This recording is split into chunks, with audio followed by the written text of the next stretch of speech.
હવે સુરતથી, જ્યાં માંગરોળના ધારાસભ્ય અને પૂર્વ પ્રધાન ખુદ પાણીમાં અટવાયા। પૂરથી અસરગ્રસ્ત ગામોની મુલાકાતે હતા પૂર્વ પ્રધાન ગણપત વસાવા। માંગરોળના લીંબાળા ગામે ગયા બાદ પરત ફરતી વખતે તેઓ પોતે પણ પાણીમાં અટવાયા। ગણપત વસાવા પાણીમાં અટવાતા તંત્ર દોડતું થયું।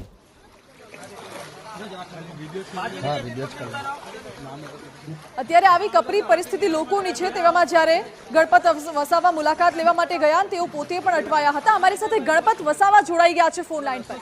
ગણપતજી, આપ પોતે પણ એ વિસ્તારની મુલાકાત લેવા ગયા હતા, આપ પોતે પણ એ પરિસ્થિતિ વેઠવીને આવ્યા છો, આપે શું જોયું આપની દ્રષ્ટિએ?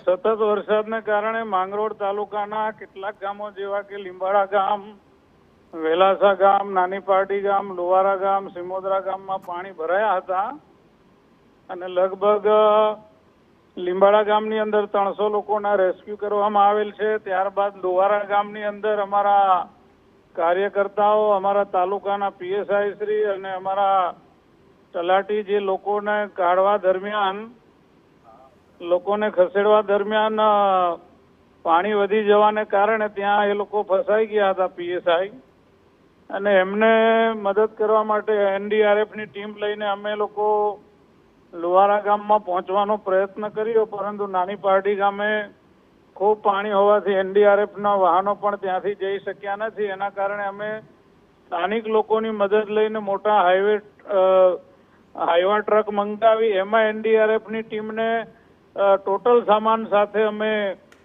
રવાના કરી છે, જેથી કરીને લુવારા ગામની અંદર જે લોકો 35-40 લોકો હજુ પણ પીએસઆઈ સહિત જે ફસાયા હતા એમને કાઢવા માટેની કામગીરી અત્યારે એનડીઆરએફની ટીમ કરી રહી છે।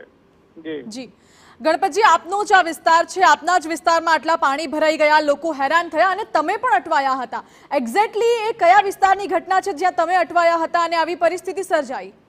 નહીં, અમે જ્યાં લુવારા ગામની અંદર લોકોને બહાર શિફ્ટ કરવા માટે જે ટીમ ગઈ હતી પીએસઆઈ સાથે, એ લોકોને ખસેડવા દરમિયાન જ પાણીનો વધારો થતા 30-40 લોકો અને અમારા તાલુકાના પીએસઆઈ પણ ત્યાં રોકાઈ ગયા હતા। એમને લેવા જવા માટે ચારે તરફથી જ્યારે કોઈ રસ્તાઓ પાણીથી બધા ભરાઈ ગયા હતા, એટલે નાની પારડી ગામ એક ત્યાંથી અમે પ્રવેશ કરી શકીએ એવા હતા, પરંતુ ત્યાં પણ ખૂબ પાણીનો વહાવ હોવાને કારણે એનડીઆરએફના વાહનો, અમારા વાહનો પણ પસાર થઈ શક્યા નહોતા, એટલે અમે ત્યાં એકાદ કલાક અમારે પણ હોલ્ડ કરવું પડ્યું હતું। ગામ લોકોની મદદ લઈને મોટા હાઈવે ટ્રક મંગાવી અને એમાં એનડીઆરએફનો તમામ સામાન ભરાવીને અમે લુવારા ગામમાં એનડીઆરએફની ટીમને રવાના કરેલ છે। ઓકે ગણપતજી, આપ કયા કયા વિસ્તારમાં મુલાકાત લેવા માટે ગયા હતા અને પૂરથી અસરગ્રસ્તો માટે કયા પ્રકારની વ્યવસ્થા કરાઈ છે? રાજ્ય સરકારના અમારા મુખ્યમંત્રી શ્રી ભૂપેન્દ્રભાઈ પટેલ સાહેબનો પણ આભાર માનીએ છીએ, સરકારી વહીવટી તંત્રનો પણ આભાર માનીએ છીએ કે સમગ્ર વહીવટી તંત્ર લોકોના મદદમાં જોડાયું છે। એમના માટે આરોગ્યની ટીમ તૈયાર રાખવામાં આવી છે। જ્યાં પણ રેસ્ક્યુ કરવામાં આવ્યા હતા, સૌથી પહેલા જે વૃદ્ધ લોકો હતા એમને રેસ્ક્યુ કરીને બહાર લાવવામાં આવેલ છે। ત્યારબાદ નાના બાળકો હતા એમને પણ રેસ્ક્યુ કરવામાં આવેલ છે, અને એમના ભોજનની પણ વ્યવસ્થા જે તે ગામ ઉપર જ સરકારી વહીવટી તંત્ર, સ્થાનિક લોકોના મદદથી આ તમામ ગામોમાં ભોજનની પણ વ્યવસ્થા કરવામાં આવી છે। જી, અને હજુ કેટલા લોકોનું સ્થળાંતર કરવાની ફરજ પડી છે કે પડી શકે છે આગામી સમયમાં? પાણી જો વધશે તો કેટલાક ગામોમાં હજુ પણ પાણી ઘૂસવાની શક્યતાઓ રહેશે, પરંતુ અત્યારે તો વરસાદ અટકી ગયો છે, એટલે હાલમાં માત્ર એક લુવારા ગામની અંદર લોકોને શિફ્ટ કરવાનું ચાલી રહ્યું છે। બાકીના ગામોમાંથી લોકોને ખસેડી દેવામાં આવેલ છે। જી ગણપતજી, આભાર આપનો।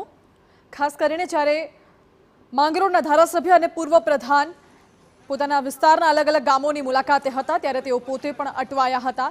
પૂરથી અસરગ્રસ્ત ગામોની મુલાકાતે હતા પૂર્વ પ્રધાન, જ્યારે તેઓ અટવાયા હતા। જોકે અત્યારે રેસ્ક્યુ કરવામાં આવી રહ્યું છે લોકોનું। એક્સક્લુઝિવ દ્રશ્યો TV9 ઉપર જોઈ રહ્યા છો અને અમારા સંવાદદાતા પણ સતત ત્યાંથી રિપોર્ટિંગ કરી રહ્યા છે। મેહુલ જોડાઈ ગયા છે। મેહુલ, શું અપડેટ્સ?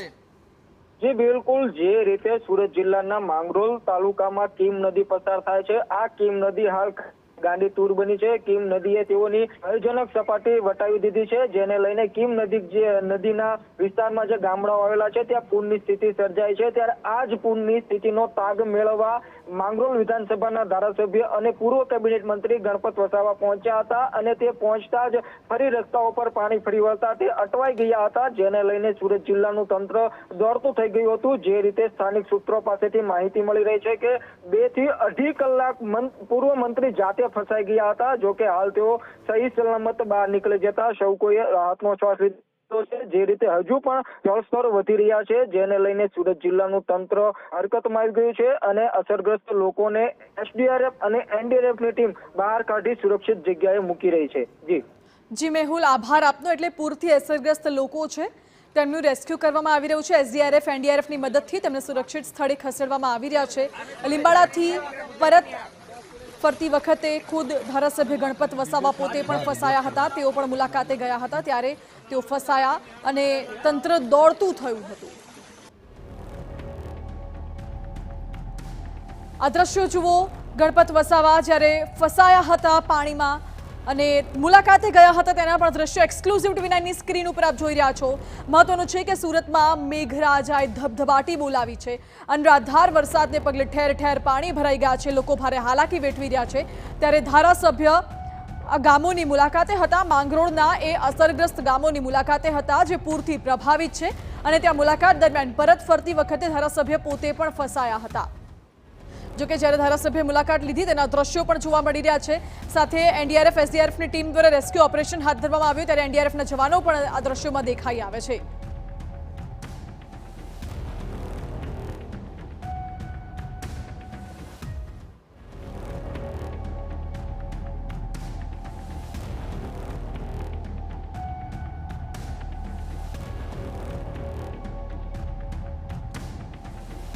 લીંબાડાથી પરત ફરતી વખતે ધારાસભ્ય અટવાયા હતા। લીંબાડા ગામમાં મુલાકાત લેવા માટે ગયા હતા। મહત્વનું છે કે ધારાસભ્ય માંગરોળ વિસ્તારના અલગ અલગ ગામોમાં મુલાકાત લેવા ગયા અને ત્યારે તેઓ પોતે પણ પાણીમાં અટવાયા હતા। જોકે અસરગ્રસ્ત લોકો છે તેમનું રેસ્ક્યુ કરવામાં આવ્યું।